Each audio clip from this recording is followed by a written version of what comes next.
Creating artwork in Shortcuts a Lot can be as simple as dragging and dropping items from the Shapes library onto the design mat.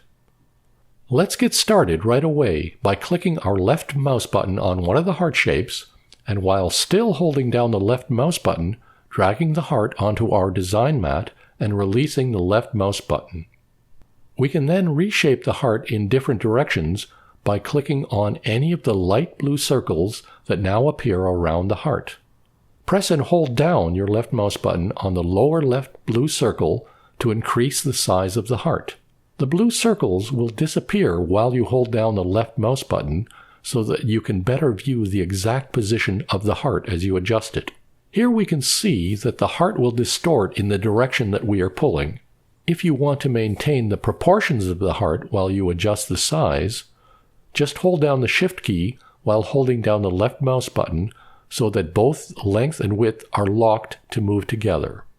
To move the entire object somewhere else in the design area, hold down the left mouse key at the center of the object.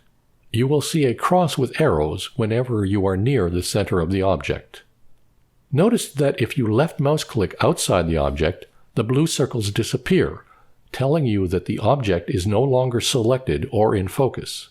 Click on the object again to regain focus, and you will see that the light blue circles reappear all around the object. While we were manipulating the entire object, the black arrow icon in the top left was highlighted. What if we want to adjust only a section of the object itself? To achieve this, we have to first highlight the white tip arrow that is third down on the left side in the Tools panel to enable Node Editing mode. The tip of our cursor has now changed from black to white, telling us that we are ready to work with individual sections of the object. To scroll in and get a close-up view, hold down the Option or Alt key on your computer keyboard while scrolling the middle wheel of your mouse.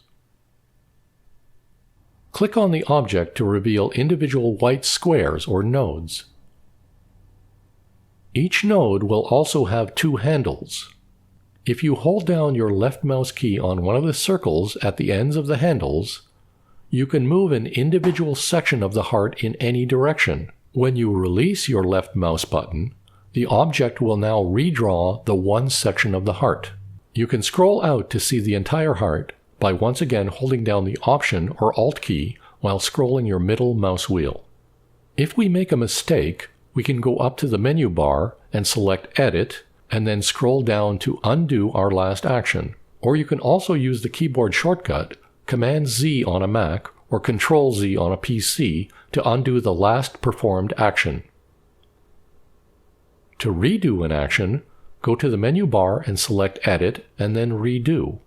Or use the keyboard shortcut Shift-Command-Z on a Mac or Shift-Control-Z on a PC. There are also icons in the toolbar at the top for both Undo and Redo that have the same function. Clicking back to the black arrow tip object mode in the Tools panel, the light blue circles around the heart tell us that the entire object is now selected and back in our focus. If we drag and drop a second item into the design area, the new object will take over focus from the first object. Once again, by holding down our left mouse button, we can resize the flower, and after releasing and moving to the center of the flower, we can reposition it so that it touches and overlaps the heart. We can see that the flower appears on top of the heart. If we decide we want the heart to appear on top, we go to the menu bar and select Object, and scroll down and to the right of the Arrange option to select Send to Back. This will move the object that is in focus all the way to the back. If we look at the Layers panel, we now see that the heart is on top and the flower appears underneath the heart. We can also move objects to any level in the stack just by dragging them above or below each other inside the Layers panel. Let's reposition the flower near the top of the heart and use the Object Arrange function to send the flower to the back. So far, each of the two objects have moved independently of each other. If we hold down our left mouse button and create a large square around both objects, you will see that both objects are now selected. If we want to keep them locked together in a semi-permanent fashion, we can use the Object Group option to allow them to always be selected together.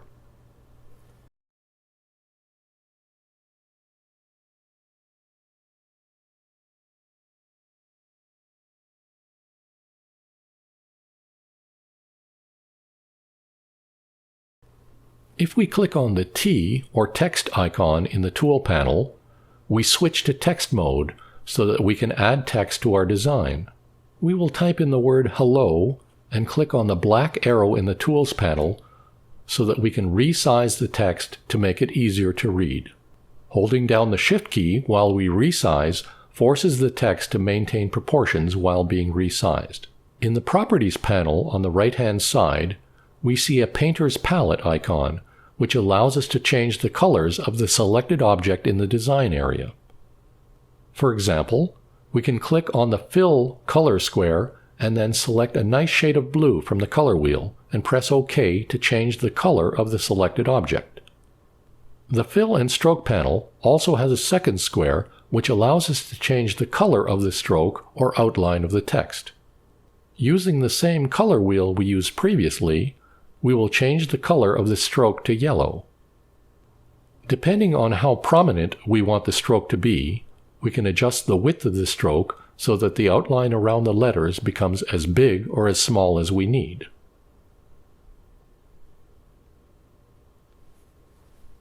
A very important icon in the toolbar at the top is the Preview icon. This allows you to see a preview of exactly what will be cut, so there are no surprises. Here the Preview button reveals a bit of a surprise, where we see that the letter H will actually cut into the letter E, as will other letters cut into each other. This is not a desirable situation, so we need to find a way to fix this. On the menu bar, we find the word Path, and we scroll down to select the Union operation. This will weld all the letters together into a single object. When we click the Preview icon, we can now see one single object where the letters do not cut into each other. Notice that the flower and heart were not welded together and they still cut into each other. This is because they were not selected during the union operation performed on the text.